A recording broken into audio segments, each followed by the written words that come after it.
Habari gani, Mainduga Nadada. This is your brother, your elder, General Abu Amen Ra. My brothers and sisters, I want to engage you in a critical thinking process I know you're capable of doing. So my brothers and sisters, I would like to take you back on a journey and let you experience an horrific incident and ask you, after you witness this incident, what do you think is the logical solution to resolving this problem? Do you believe that anyone who could do this to another human being is civil? Do you believe they have the kind of soul or spirit, as we call it? You know, that which embodies you and gives you your personality or characteristics. It's a force that actively tries to persuade you to act in a certain way. Listen, my brothers and sisters, I just want you to centralize on this one thought here. Can a human being act this way, do this? Can anyone who has any degree of civility do this to another human being? Are they capable of being redempted? Can they be forgiven? Can they change for the good? Or are they inherently just evil? So let me tell you this little story, and you let me know what kind of people or person would do this to another human being. Now, this incident occurred May the 16th, 1918. The chief character involved is a woman named Mary Turner.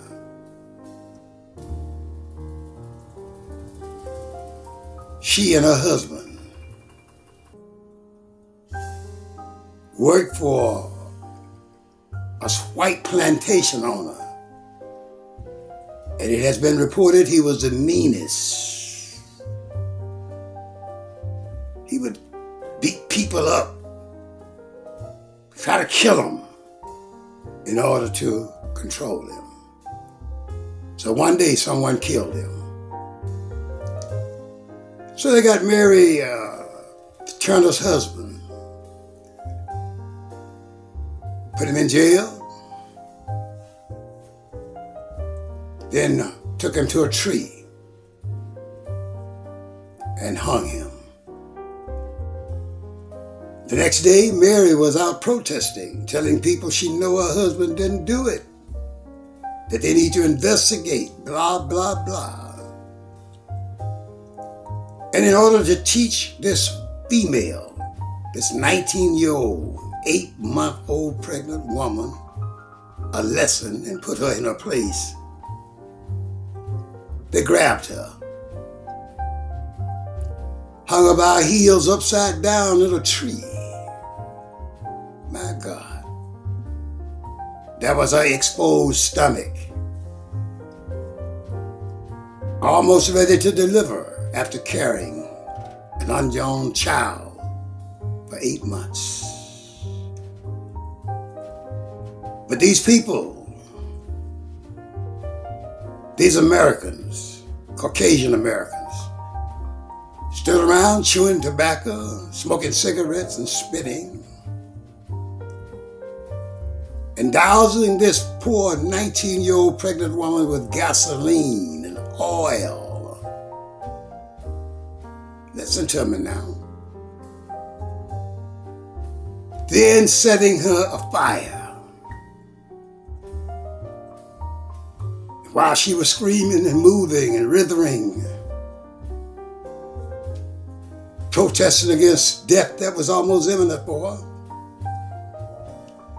one white man boldly walked out of the crowd, took out his knife, did poor imitation of cesarean operation, and sliced her stomach open. And out fell her unborn child to the ground. And she was crying and screaming and begging for life. The baby itself was crying and thriving and trying to live, gasping for breath. When one white man walked up to her, the baby, and as the baby was screaming and crying for life, he stomped him in the head and mashed him up. And many others in the crowd stomped him to dust. So then they shot poor Mary Turner as she was hanging in the tree over 100 times. What kind of humans or what kind of human being can do this to another human being without seeing his own reflection, his own humanity in this human being, and treating this human being worse than he would treat a puppy dog? He would never stalk the puppy if he found whining and striving for life with his mother's umbilical cord still attached to her. He would hug him and take him back home and care for him. But for this black baby who came out of this black woman, Mary Turner, May the 16th, 1989, was mashed and squished into nothingness. What kind of a human being does this to another human being? Doesn't this person have feelings? This perpetrator of this violence and the killing of this baby and his mother? He does not see the humanity in these people, the Africans in America. He sees them as less than his dog, his puppy, his newborn puppy. What kind of person is this? Is there hope for them? Or shall they remain the same until a greater force comes on the earth and obliterates them from humanity? Do you understand what I'm saying? What do you think? What kind of a human being could commit those acts against these people? Hotep, my brothers and sisters, peace.